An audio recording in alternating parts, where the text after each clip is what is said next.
Sarah Martinez had always been different from the other girls in her small Texas town. While her classmates spent their afternoons at the mall or gossiping about boys, she was running 5-mile circuits around the local park or practicing martial arts in her garage. Her father, a retired Marine, had taught her that strength wasn't just about muscle. It was about mental toughness, discipline, and never backing down from a challenge. At 18, Sarah stood 5 feet 6 inches tall with lean muscle that spoke of countless hours of training. Her dark eyes held a fierce determination that made even grown men uncomfortable. When she announced her intention to join the Navy and pursue SEAL training, the reaction was swift and brutal. "Women don't belong in special operations," scoffed Captain Reynolds, the local Navy recruiter. He leaned back in his chair, arms crossed, looking at Sarah like she'd just announced her plan to fly to the moon. "The physical demands alone would break you, not to mention the psychological pressure. These men have been training for years, some since they were children. You'd be putting yourself and your team at risk."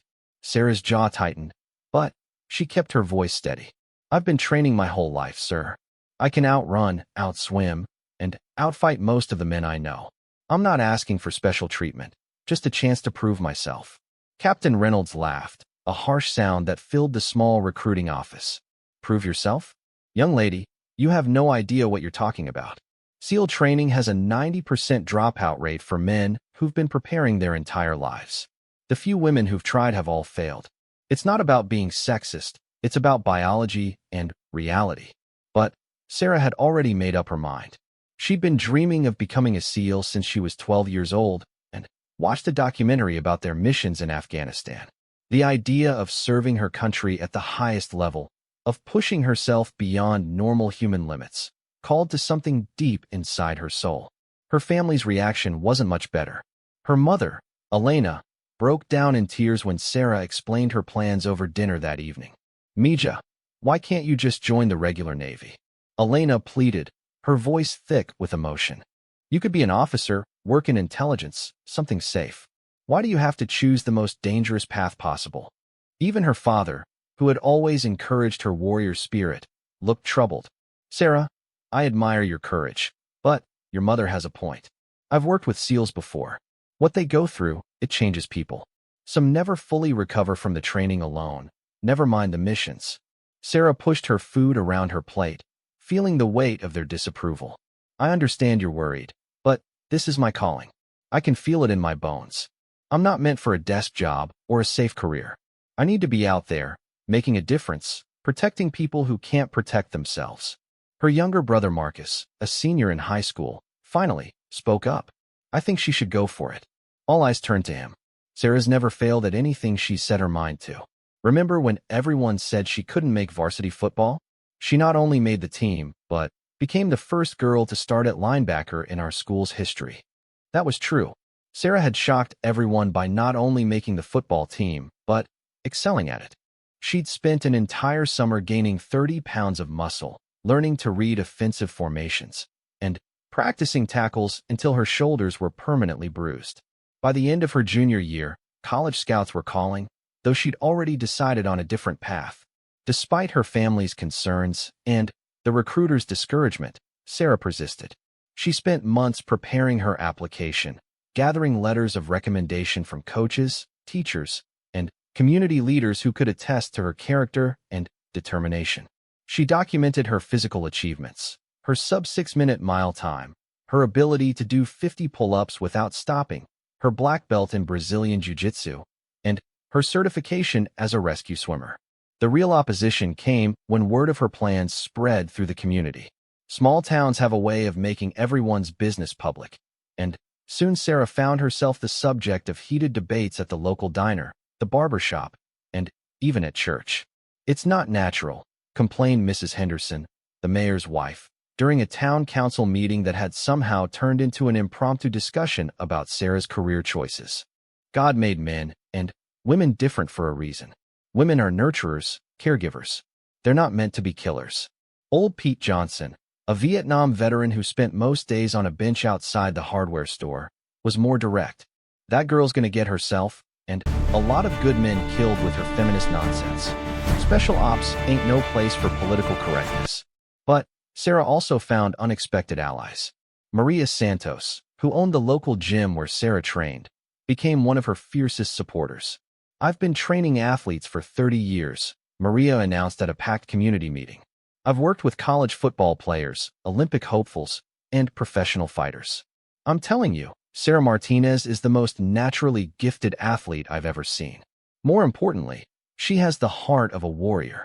If anyone can break through these barriers, it's her." Coach Williams from the high school also spoke up. "Sarah doesn't just talk about commitment, she lives it. I've watched her push through injuries that would sideline grown men. She's never missed a practice, never complained, never quit. The military would be lucky to have her." The debate raged for weeks. Local newspapers picked up the story, and soon Sarah found herself fielding calls from reporters across the state. Some were supportive, presenting her as a pioneering figure breaking down barriers. Others were skeptical, questioning whether she was putting political statements ahead of military effectiveness. Through it all, Sarah maintained her focus. She continued her brutal training regimen, often starting her day at 4 in the morning with a 5-mile run, followed by calisthenics, weight training, swimming, and martial arts practice. She studied military history, tactics, and survival techniques. She learned basic medical skills and practiced with weapons until she could field strip and reassemble an M4 rifle blindfolded. Her dedication impressed even her harshest critics. Chief Petty Officer Jackson, who ran weekend warrior training sessions at the local National Guard Armory, initially agreed to work with Sarah just to prove she couldn't handle military-level training. 3 months later, he was her biggest advocate. "I've trained hundreds of recruits over 25 years, Jackson told a reporter. "Sarah Martinez is in the top 1% of natural warriors I've ever encountered. She's faster, stronger, and tougher than 90% of the men I've worked with. More importantly, she's got that indefinable something, that refusal to quit that separates real warriors from wannabes." But the institutional resistance only grew stronger as Sarah's application moved through official channels. Anonymous sources within the Navy leaked that her application was being given special scrutiny to ensure she met the highest standards. Some suggested that political pressure was being applied to reject her application without regard to her qualifications. Sarah's congressman, Representative Tom Bradley, initially refused to meet with her.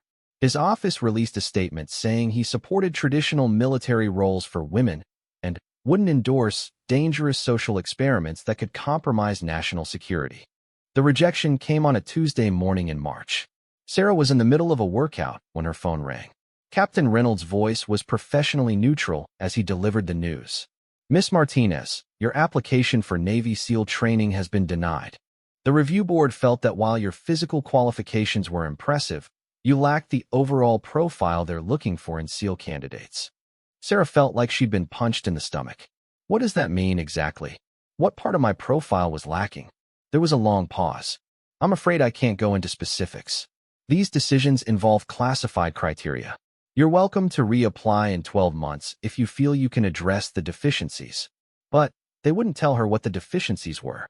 Sarah hung up the phone and sat in her garage gym, surrounded by the equipment she'd used to forge herself into what she thought was the perfect candidate. For the first time since she'd started this journey, she felt defeated. Her father found her there an hour later, still sitting on the weight bench, staring at her hands. "I heard," he said simply, settling onto the bench beside her. 27 months of training, Sarah said quietly. Perfect scores on every physical test. Letters of recommendation from military personnel, community leaders, even a Medal of Honor recipient. And they reject me without even giving me a chance to prove myself. Her father was quiet for a long moment. "You know, when I was in the Marines, I served with a lot of different people. Some of the toughest, most effective warriors I knew didn't look like what people expected. There was this one guy, barely 5'6", looked like he belonged in accounting. But when things got bad, he was the one you wanted next to you in the foxhole." Sarah looked at him. "What's your point?" "My point is that sometimes the system is wrong. Sometimes people in charge make decisions based on fear or prejudice instead of facts. That doesn't mean you stop fighting. It just means you find another way." Over the following days, Sarah's story began attracting national attention. A video of her completing an obstacle course in record time went viral on social media. Veterans groups were split, some supporting her right to try, others insisting that military standards shouldn't be compromised for political correctness. Then, something unexpected happened. Sarah received a phone call from someone who identified himself only as a friend in the community. "Miss Martinez, I've been following your situation with great interest. There might be another pathway to your goal, but it would require patience and a willingness to prove yourself through unconventional means. Are you interested in hearing more?" Sarah hesitated. She'd grown wary of people offering help with hidden agendas. But something in the man's voice suggested legitimacy. "I'm listening," she said. "There's a private military contractor that works closely with special operations units. They occasionally recruit exceptional individuals for specialized training programs. The standards are just as high as military special ops, in some cases higher, but they're more interested in capability than politics." "What kind of contractor?" "The kind that doesn't advertise in newspapers. Meet me tomorrow at the coffee shop on Main Street at 2 o'clock. Come alone, and don't mention this conversation to anyone." Sarah knew she should be suspicious. Everything about the situation screamed potential danger or scam. But she was also desperate. Her official military path had been blocked, possibly for reasons that had nothing to do with her qualifications. That night, she lay awake weighing her options. She could reapply to the Navy in a year, but there was no guarantee the result would be different.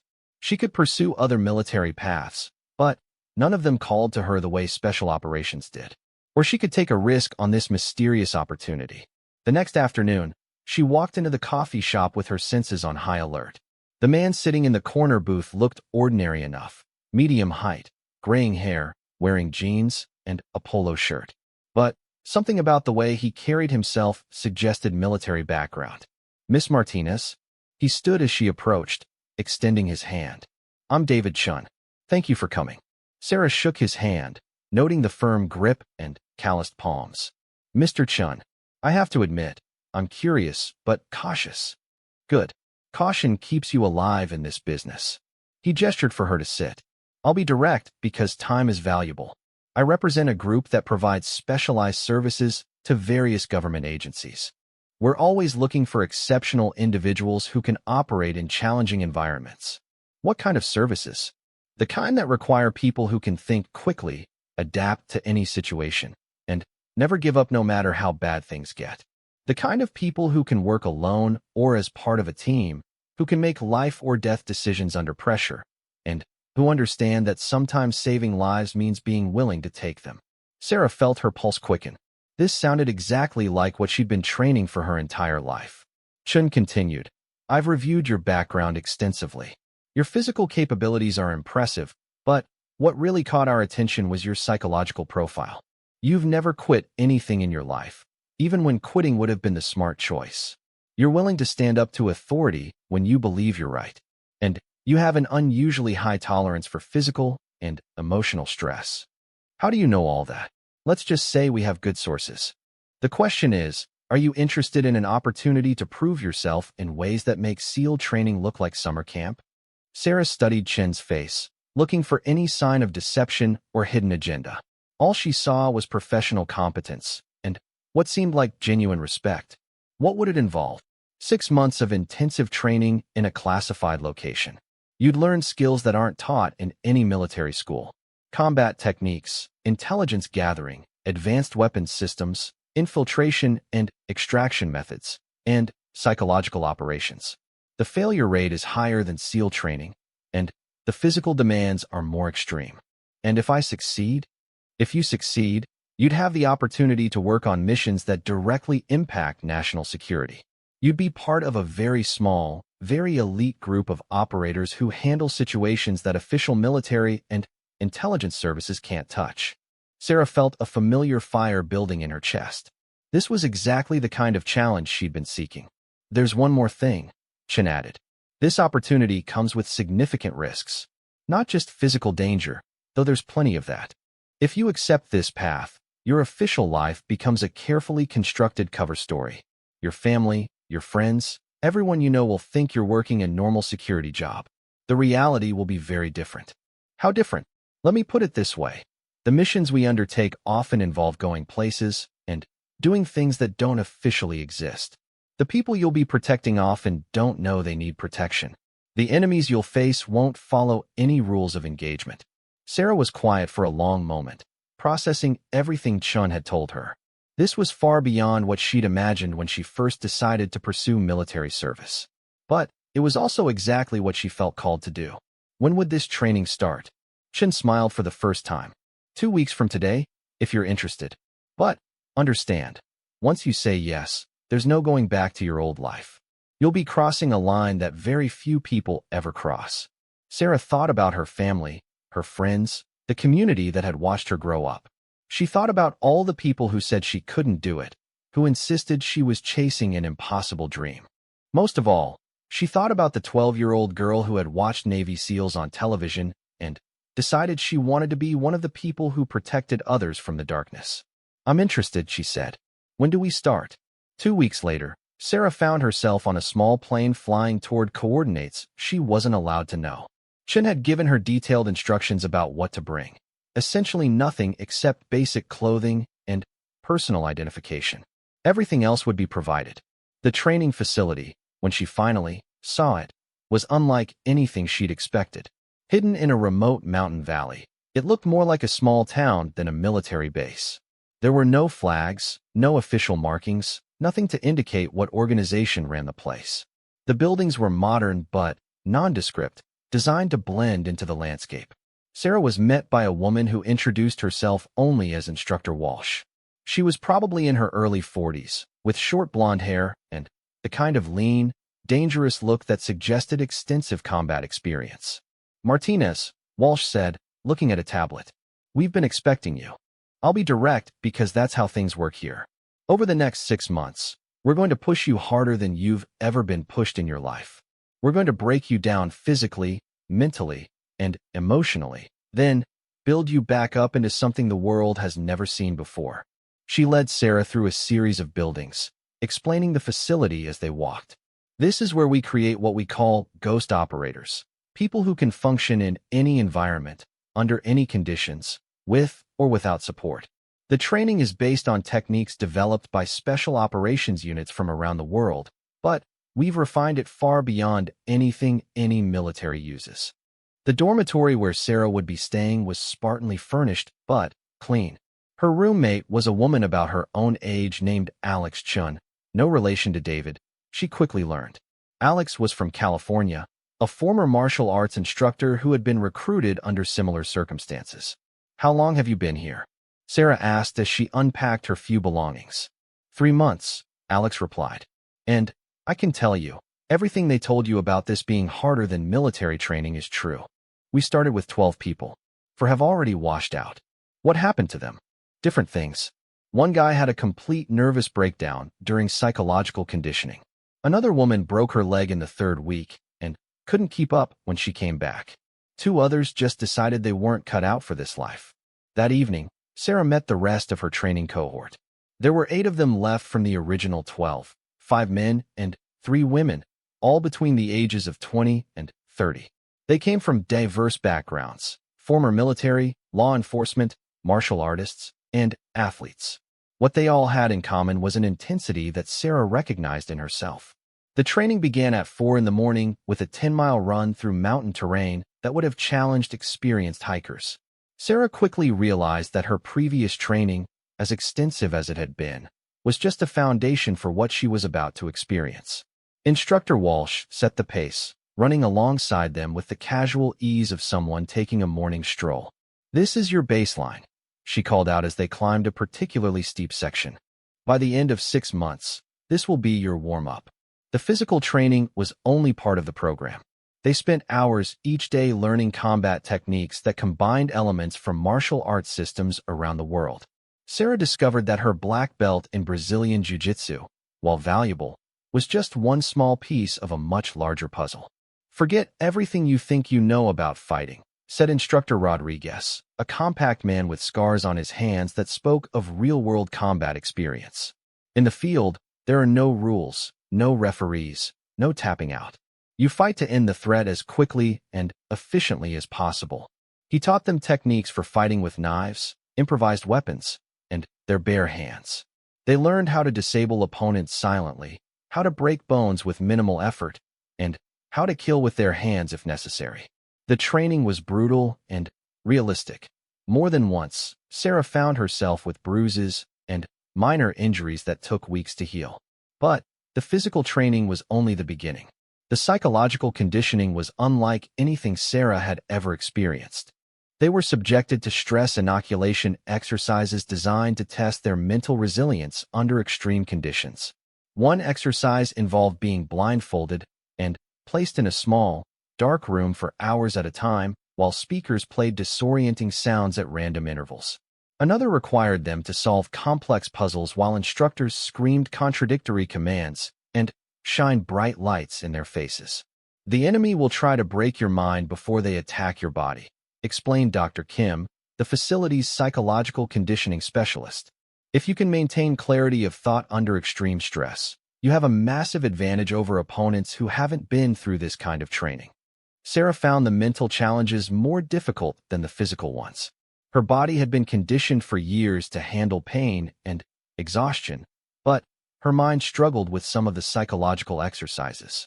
The worst was a simulation where she had to make split-second decisions about whether targets were threats or innocent civilians.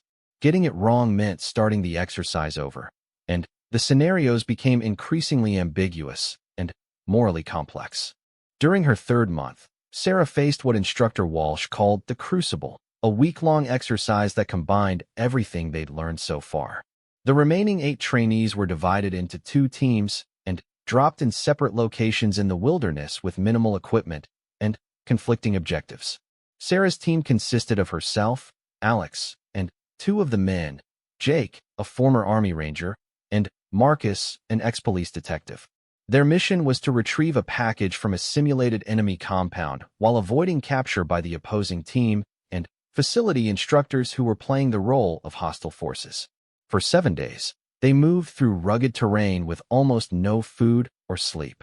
They had to navigate using only basic compass skills, avoid detection by instructors using thermal imaging and other advanced surveillance equipment, and ultimately infiltrate a compound defended by professional security personnel.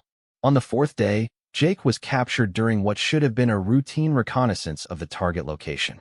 Sarah watched from a concealed position as he was led away by instructors, knowing that rescue would compromise the mission. "We leave him," Marcus whispered. "That's what they expect us to do."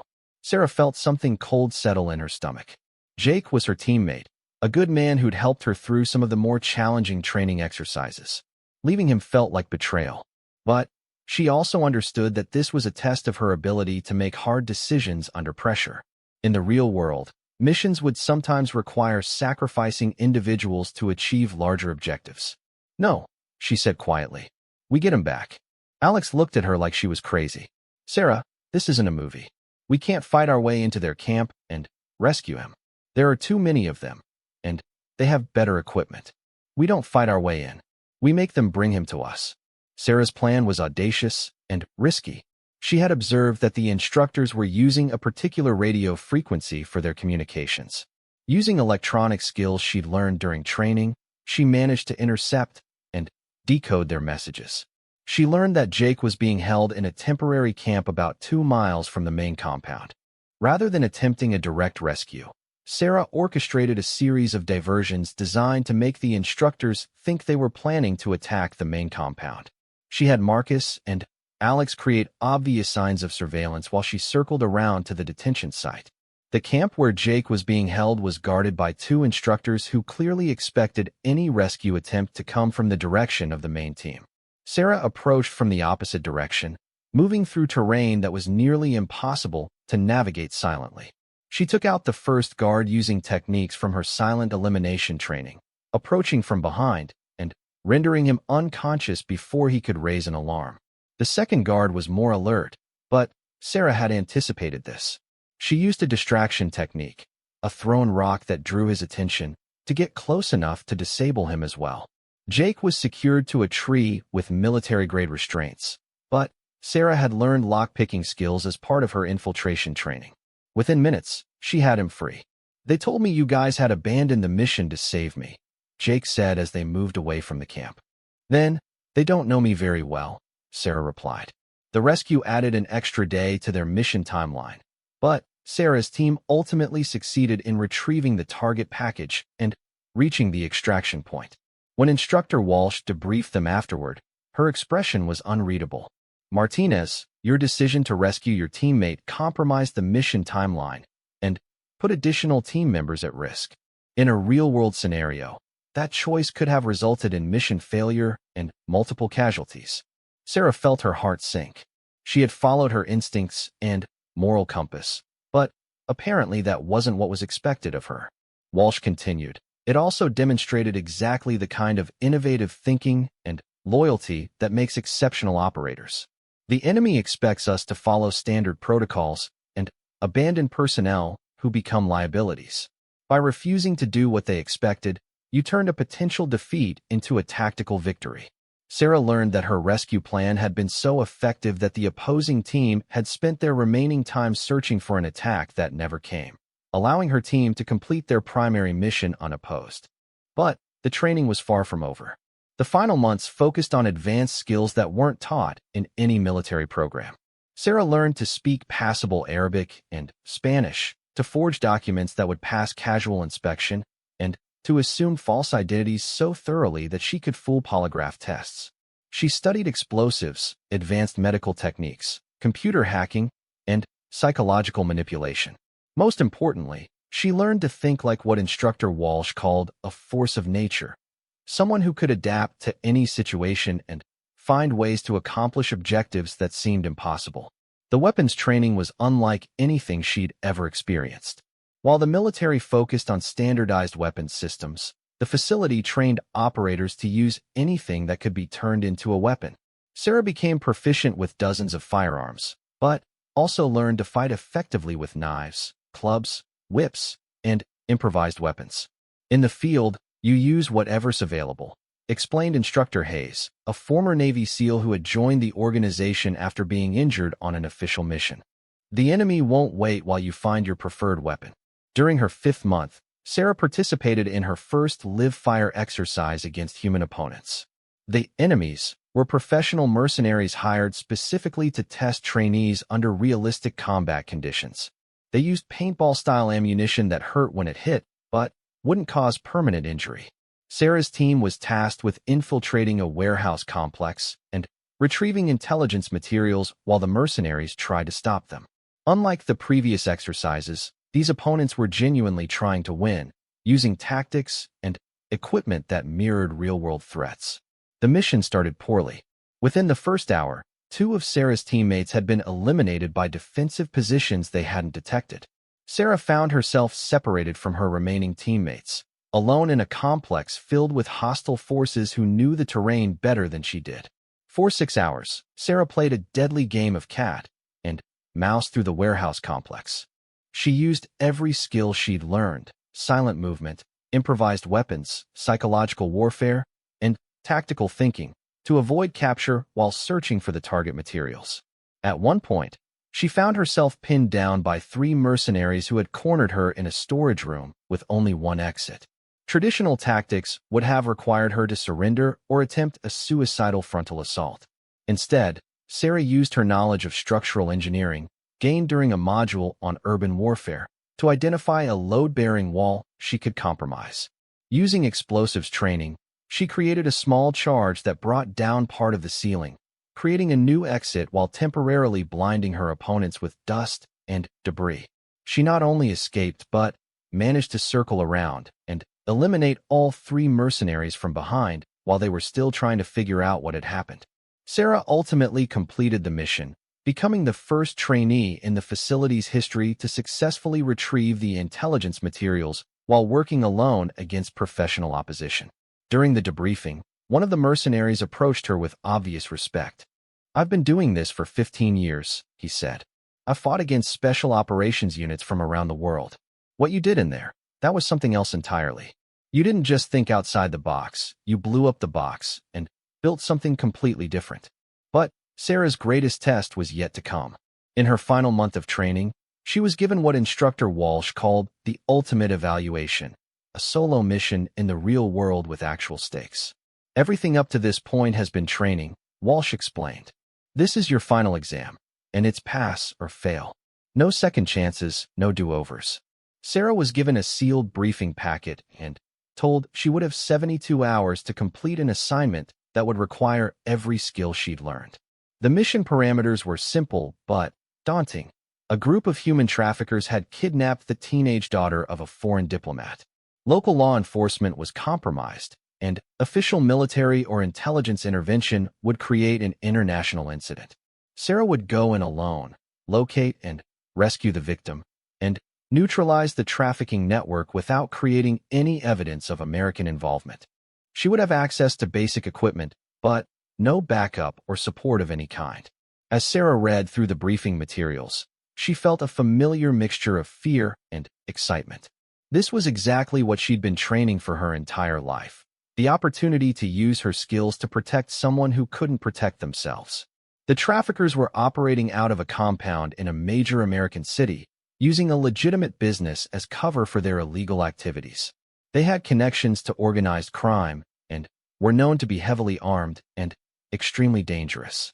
Previous attempts to rescue victims had resulted in the death of both law enforcement officers and hostages.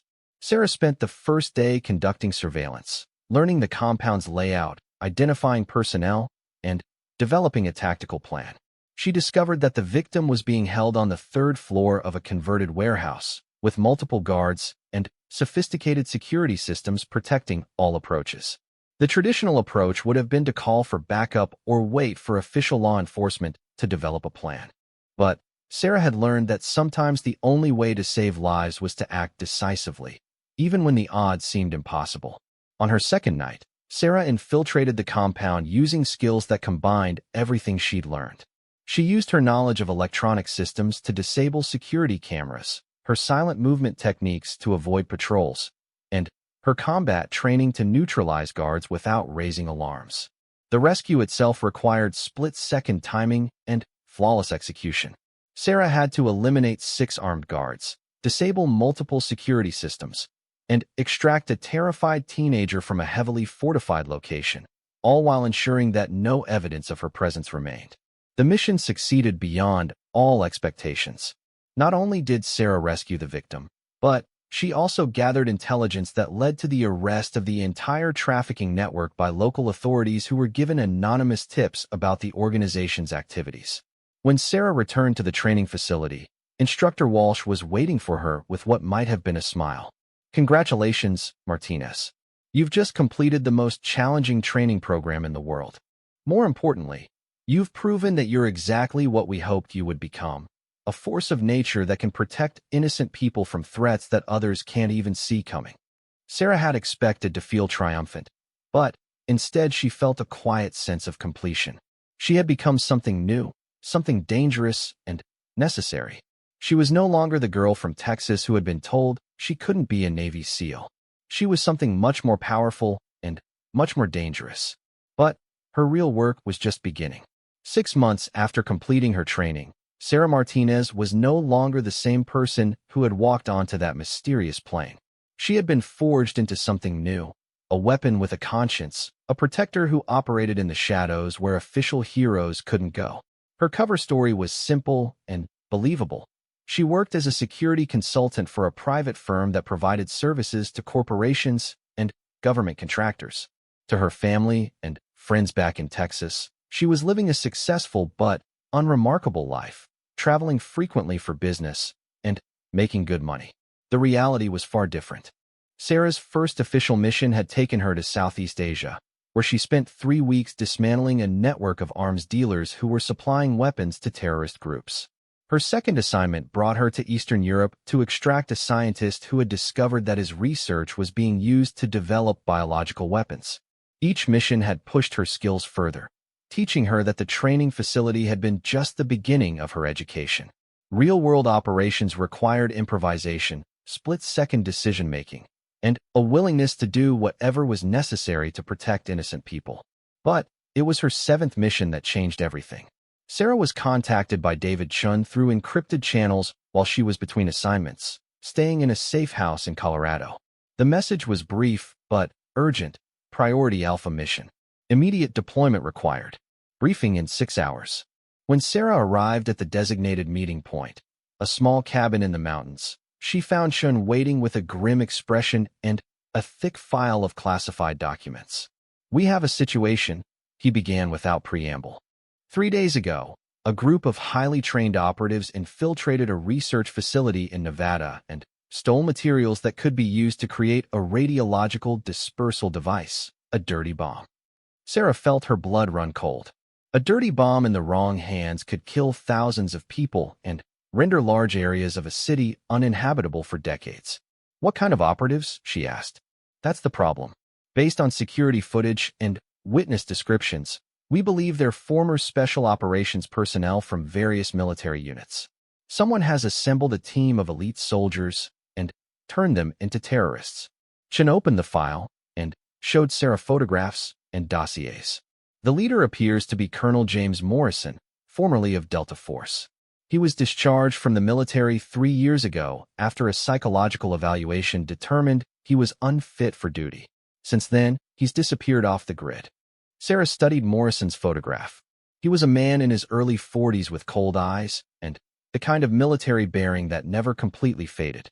His service record was impressive but troubling, multiple commendations for valor, but also reports of excessive violence and disregard for civilian casualties. What's his motivation?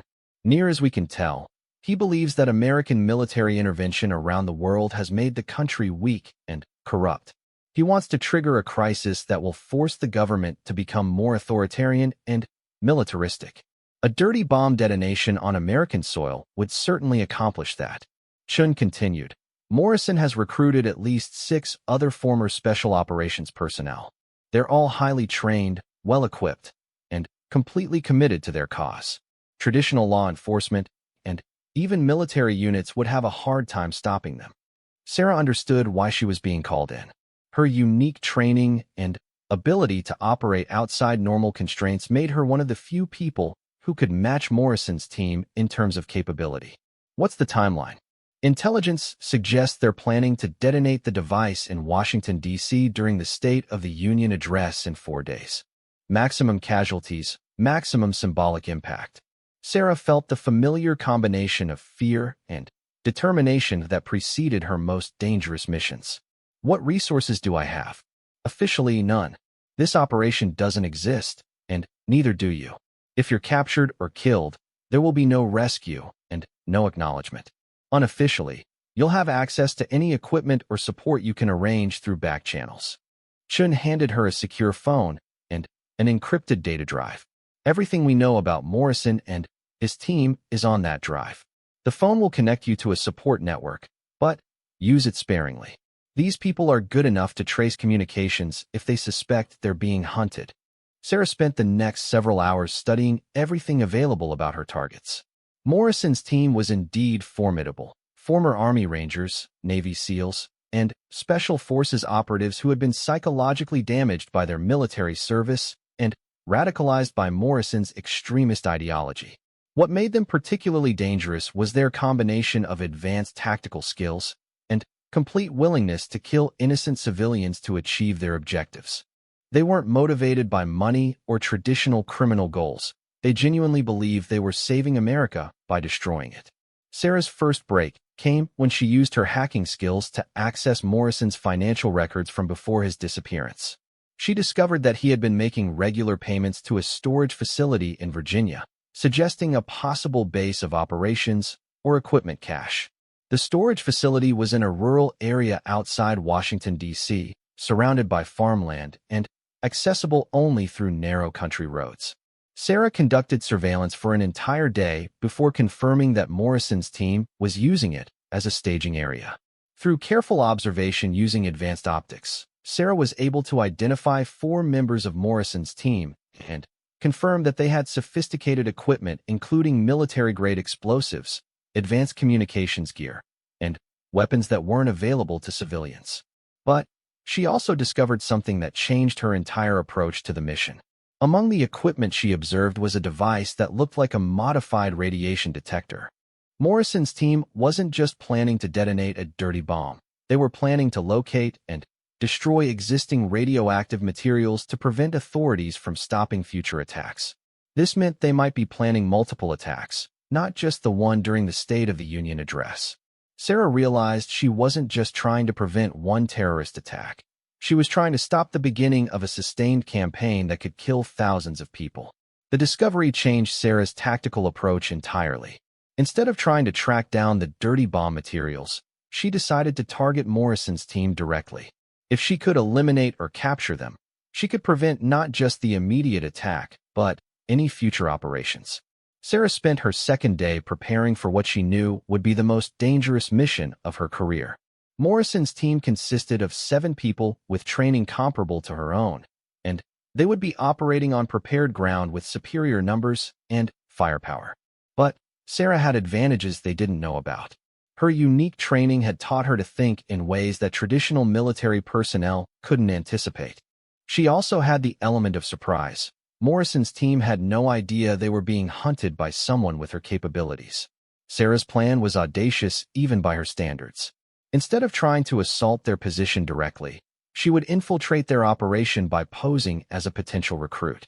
Her research had revealed that Morrison was actively seeking additional personnel for his organization, and Sarah's manufactured background as a disgruntled ex-military security contractor made her an ideal candidate. Using skills learned during her training, Sarah created a false identity complete with military records, psychological evaluations, and personal history that would appeal to Morrison's recruitment criteria. She arranged for herself to be recommended to Morrison through criminal networks that she knew his organization used for support. The approach was incredibly risky. If Morrison's people discovered her true identity, she would be vastly outnumbered by highly trained opponents who would show her no mercy. But it was also the only way to get close enough to neutralize the threat before they could execute their attack. Sarah's first contact with Morrison came through an encrypted messaging system that took her 3 days to penetrate. She presented herself as Lisa Walsh, a former military intelligence officer who had been dishonorably discharged for refusing to follow orders she considered unethical. Morrison's response was cautious but interested. He arranged for a meeting in a public place where his people could observe her and assess whether she was a legitimate recruit or a potential threat. Sarah met Morrison himself in a small diner outside Washington, D.C. He was exactly what she had expected: intelligent, charismatic, and completely convinced of the righteousness of his cause. He was also clearly experienced in operational security and psychological assessment. "Tell me about yourself, Lisa," Morrison said over coffee, his eyes never leaving Sarah's face. "What makes you think you're ready to take the kind of action this country really needs?" Sarah drew on her training in psychological manipulation and her genuine anger at the military bureaucracy that had initially rejected her SEAL application. She told Morrison a story that was partly true about being denied opportunities because of politics and bureaucracy, about watching corrupt officials make decisions that endangered innocent people, about wanting to take direct action to protect America from its real enemies. Morrison listened intently, occasionally asking pointed questions designed to test her knowledge and commitment. Sarah could tell he was evaluating not just her words but her body language, vocal patterns, and psychological responses. "The problem with our military," Morrison eventually said, "is that it's been infected by political correctness and bureaucratic cowardice.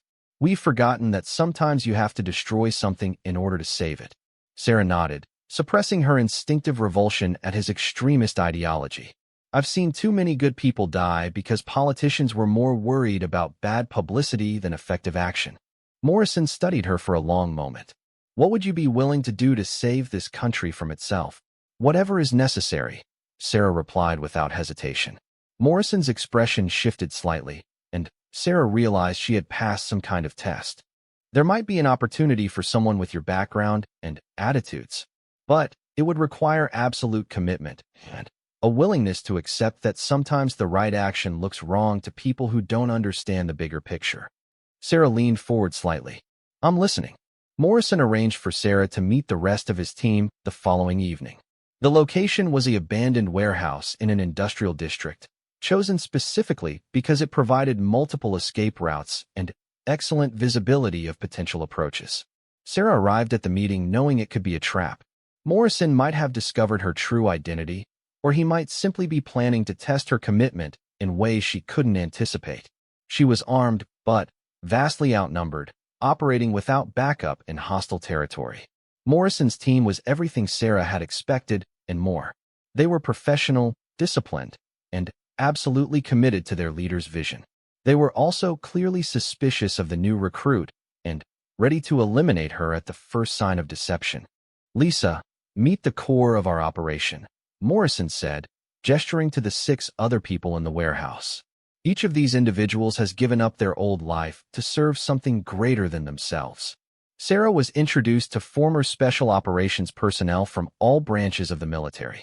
They had impressive service records and legitimate grievances against the military bureaucracy that had failed them in various ways. But they had been twisted by Morrison's ideology into believing that terrorism was patriotism. The meeting lasted for 3 hours, during which Sarah was subjected to intense questioning about her background, her motivations, and her willingness to participate in operations that would involve civilian casualties. She passed every test, drawing on her training in deception and her genuine understanding of military psychology. By the end of the evening, Morrison had decided to bring Sarah into the operation. "Tomorrow night, you'll have a chance to prove yourself," he told her. "We're conducting a preliminary operation that will demonstrate your commitment and give you experience working with the team." Sarah learned that the preliminary operation involved attacking a government building that housed immigration offices. The plan was to detonate a small explosive device during business hours, killing federal employees and sending a message about Morrison's opposition to what he called government overreach. Sarah realized she was facing an impossible situation. If she participated in the attack, innocent people would die. If she refused or tried to warn authorities, her cover would be blown, and she would lose any chance of stopping the larger dirty bomb attack. Instead, Sarah chose a third option that drew on everything she had learned about unconventional warfare and psychological manipulation. On the night of the preliminary attack, Sarah accompanied Morrison's team to the target location. But instead of participating in the assault, she used her position inside the group to sabotage the operation from within. While the team was setting up their equipment, Sarah used her knowledge of explosives to subtly alter the detonation system. When Morrison triggered the device, instead of destroying the building, it produced only a small flash and smoke that damaged nothing more than a few windows. In the confusion that followed, Sarah eliminated 2 team members using silent techniques before the others realized what was happening. But Morrison was too experienced to be caught completely off guard. "You're not who you claim to be," Morrison said, drawing his sidearm as Sarah faced off against the remaining 4 operatives. "The question is whether you're law enforcement or something else entirely." Sarah dropped her false identity entirely. "I'm someone who stops people like you from hurting innocent civilians." What followed was the most intense combat of Sarah's career. Morrison's remaining team members were every bit as skilled as she was, and they had the advantage of numbers and prepared positions. Sarah found herself fighting for her life against opponents who were willing to die to prevent her from stopping their larger mission. The battle raged through the empty government building for over an hour. Sarah used every technique she had learned: stealth, improvised weapons, psychological warfare, and pure determination, to systematically eliminate Morrison's team while avoiding their attempts to kill or capture her. In the end, it came down to Sarah and Morrison himself, facing each other in the building's main lobby. Both were wounded and exhausted, but neither was willing to surrender. "You still don't understand," Morrison said, breathing heavily from a chest wound Sarah had inflicted. "Stopping us won't change anything. The system is broken, and someone has to fix it." "The system isn't perfect," Sarah replied, "but destroying innocent people isn't the solution." Morrison laughed bitterly. "Innocent people? There are no innocent people in war, and that's what this is, a war for America's soul." The final confrontation was brief and decisive. Morrison was skilled and experienced, but Sarah had been trained to think beyond traditional combat techniques. She used the building's architecture against him, bringing down part of a decorative ceiling to pin him while she secured the information needed to locate the dirty bomb materials. Morrison died without revealing the location of his final team member or the radiological device. But Sarah had learned enough during her infiltration to track down both. The remaining operative was captured by federal agents after Sarah provided anonymous tips, and the dirty bomb materials were recovered before they could be used. In the aftermath, Sarah's mission was classified at the highest levels. Officially, Morrison's team had been stopped by a joint FBI and military operation. Sarah's role was never acknowledged, and she preferred it that way. But the mission had changed something fundamental inside Sarah. She had proven to herself and to the organization that recruited her that she was capable of operating at a level beyond anything the traditional military could achieve. She was exactly what David Chun had promised she could become, a force of nature who protected innocent people from threats they couldn't even imagine. 3 weeks later, Sarah was back home in Texas for the first time since her training began. Her family was thrilled to see her, and her community welcomed her as a successful local woman who had made good in the security business. At a community barbecue, Sarah found herself talking with some of the same people who had once insisted that women couldn't handle military special operations. They treated her with respect now, though they had no idea what she had actually accomplished. Old Pete Johnson, the Vietnam veteran who had once criticized her aspirations, approached her near the end of the evening. "Sarah, I owe you an apology," he said quietly. "I was wrong about what women could accomplish in the military. I've been reading about some of the things female soldiers are doing these days, and I have to admit I was thinking with old prejudices instead of facts." Sarah smiled, thinking about everything she had seen and done that Pete would never know about. "Thank you for saying that, Pete. But you weren't entirely wrong. Not everyone is cut out for that life, regardless of gender." "True enough. But I was wrong to think you weren't." As Sarah drove home that evening, she reflected on the journey that had brought her from a small Texas town to the shadows where she now operated. The Navy had rejected her application because they couldn't imagine a woman succeeding in their traditional programs. They had been thinking inside constraints that Sarah had learned to transcend entirely. She wasn't a Navy SEAL, and she never would be. She was something much more dangerous and much more necessary, a protector who operated beyond the reach of bureaucracy, politics, and conventional thinking. Sarah's phone buzzed with an encrypted message from David Chun. Another mission was beginning. Another threat needed to be eliminated. Somewhere in the world, innocent people were in danger from enemies they didn't know existed, and Sarah was one of the very few people capable of protecting them. As she prepared to return to the shadows where she belonged, Sarah thought about the 12-year-old girl who had decided she wanted to be someone who protected others. That girl had gotten exactly what she wanted, just not in the way anyone could have predicted.